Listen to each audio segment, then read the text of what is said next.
My name is Emmanuel, and we're in Northwest. We wrote chapter 6. Hi, I'm Maddie O. The title to chapter 6 is Stream, and this is what it stands for. Students, teachers, realizing, environmental, action, matters,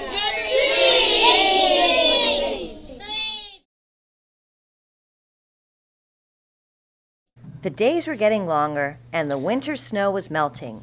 Despite the chill in the air, kids and teachers were getting spring fever, thinking of brighter days that would bring lots of good things, such as pools, parks, and parades.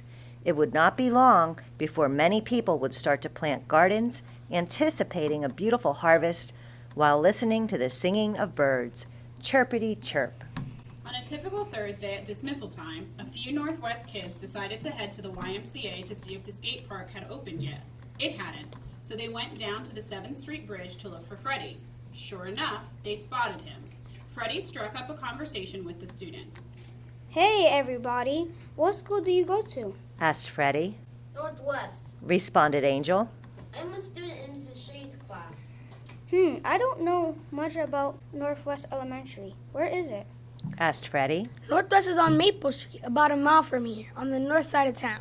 Said Etienne.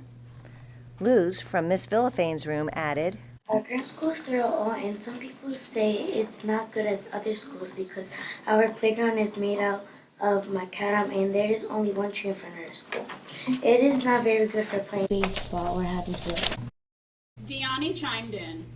Yeah, the building is old and does not have any doors, and the walls are actually dividers. So anytime anything goes on in the hall or in a Northwest classroom, we hear the noises and get distracted from our learning. Freddy responded. Really? That does not sound like a lot of other schools I have heard of. Angel said. Oh, we know. Lots of people agree that our school needs change. In fact, our school board and our superintendent have decided to build us a new school. We are very excited about this. Etienne and Angel wanted to tell Freddy what they knew about the New Northwest. They knew how much Freddy liked poetry, so they decided to share a poem that they had written about the new school with him. The new Northwest will be on one floor. Every classroom will now have a door. Even the rooms will have real walls so we don't hear kids laughing or screaming in the halls. There will be lots of space for us to spare to watch the kids play here and there. Our own Mr. World, he loves his gym. The new one will be bigger. You can't take that from me.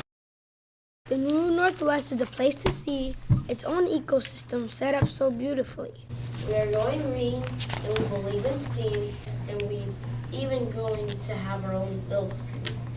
The new Northwest will be filled with glee, so Freddy, you should come on down and see. Freddy splashed his tail and proclaimed, That is terrific. The kids, the animals, the teachers, and all the nature will love that. I could hardly believe it. Are you sure you aren't dreaming, Angel? This is real, Freddy. It's not a fish tale. exclaimed Angel. We can prove it.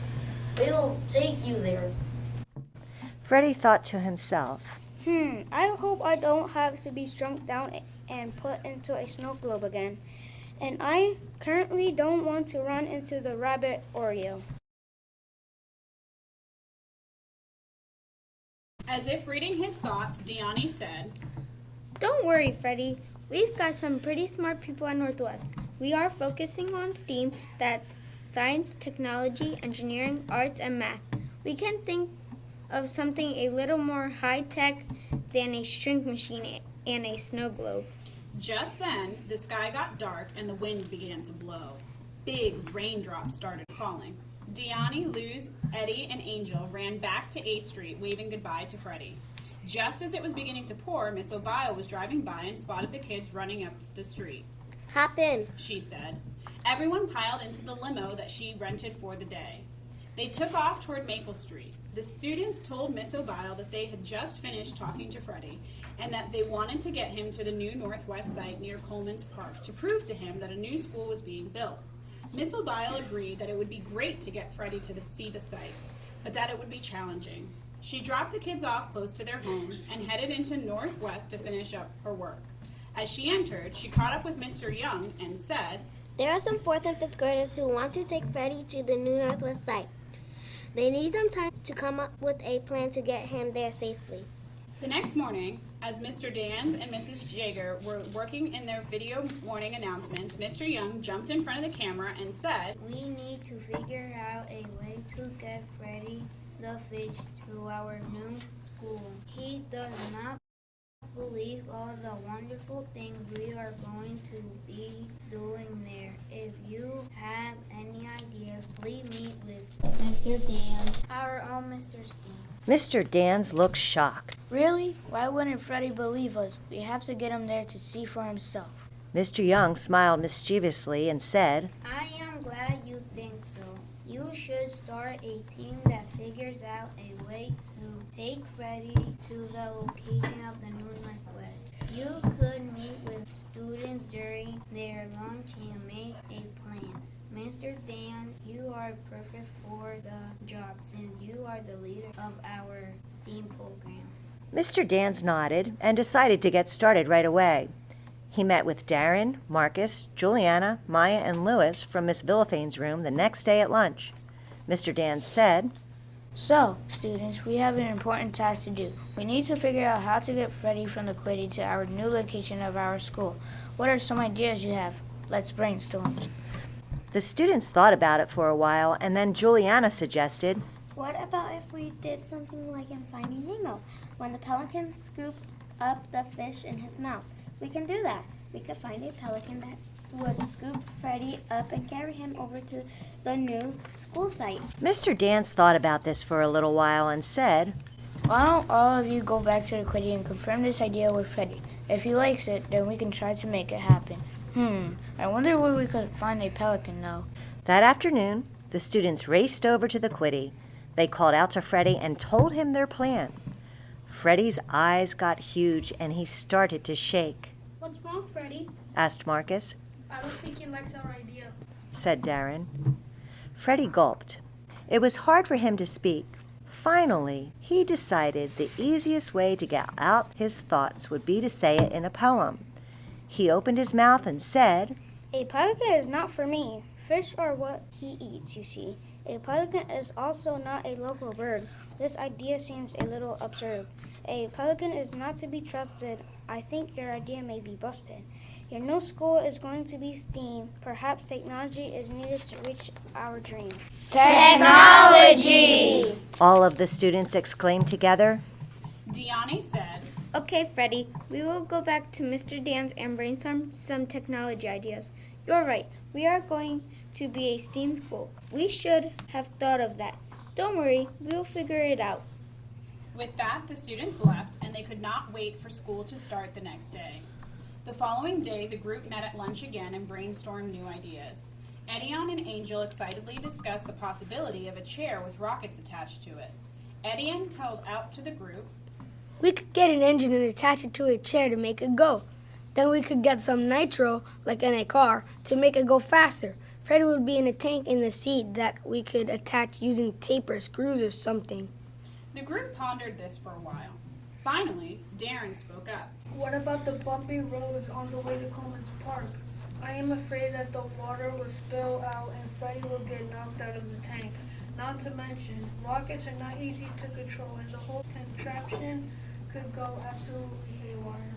Mr. Dan spoke up then too.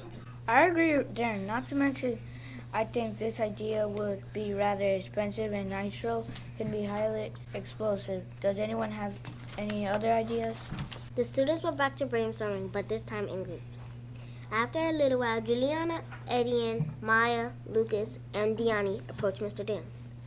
They showed him a sketch and poem they created and asked if they could share their ideas with the group. Juliana and Deani posted Lucas's sketch on the board and read their poem aloud. How will we get Freddy to the new Northwest? That's the thing that will put us to the test. We will never rest because Freddy is our special guest. We will make a robot whose name is Steam. He will be part of our Northwest team.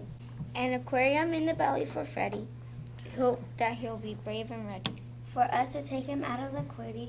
Freddy can come see our new Northwest so pretty. The group applauded. A robot with an aquarium in its belly? That sounded perfect. Mr. Dans announced, Let's get to the quitty and show Freddy our sketch and make sure he likes this idea. As long as he does, we can start building. The students were anxiously awaiting the end of the day.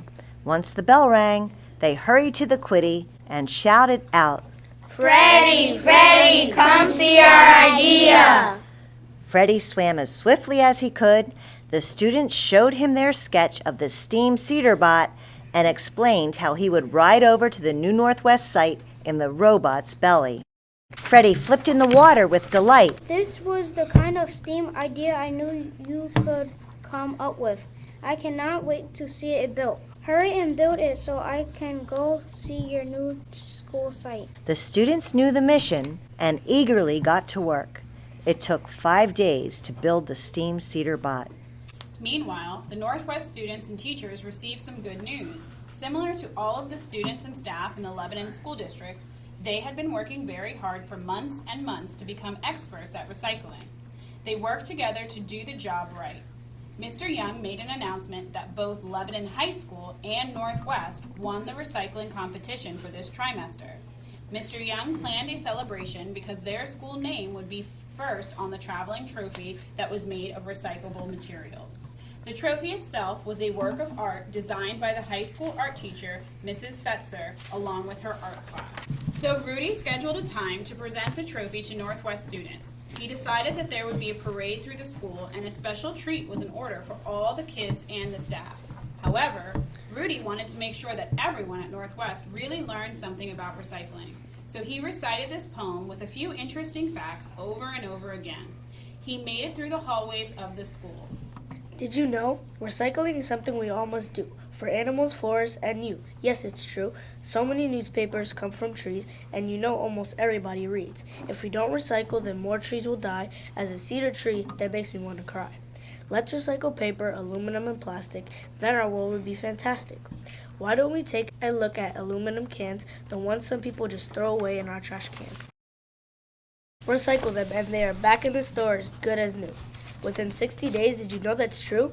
Plastics, too, can cause a mess. If we don't recycle them, I bet you can guess. Among those killed are many sea creatures.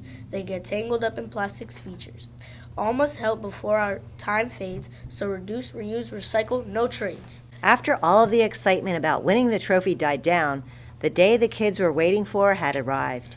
Steam Cedar Bot was ready to fulfill his mission of getting Freddy to the top of the hill overlooking the construction site. He followed the same principles that were used to program Sphero, which many of the kids were familiar with. Maya was the master programmer. She said that Cedarbot was programmed to know exactly the number of feet he had to go before making a turn.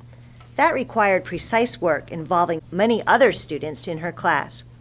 They had to find out the slope of the elevation so that Freddy could remain secure in the robot's aquarium belly when being transported up hills. Mr. Dans and the students went down the quitty. Maya exclaimed, "Okay, now we will put our work to the test. I am going to use the remote to direct Cedarbot to get to work." Everyone gathered around and watched as the robot responded to Maya's signals. Cedarbot took out his aquarium belly and lowered it into the water. Without hesitation, Freddy the fish swam right in. Everyone exclaimed, "Hooray! Freddy likes it and is ready to go!" So, the trip to the top of the hill near Coleman's Park began. The robot worked marvelously, turning at the right corners and taking steps up and down the curbs when necessary. People peered out of their houses in utter amazement as they watched the robot walk up the road, followed by the students, Miss Villafane, Mr. Young, Mr. Dans, and Miss O'Bile. Many curious onlookers stopped their car and took pictures of Cedarbot. Wow! Everyone exclaimed, "These kids are imaginative engineers in the making." A car stopped beside Miss O'Bile. Miss O'Bile recognized Mrs. Jeannie Arnold. She was the lady who gave some books to the school earlier in the year. The book, All the Way to the Ocean, was a real hit at Northwest. Most of the students had read the book some time ago. Mrs. Arnold commented that it looks as if Freddy is having another adventure.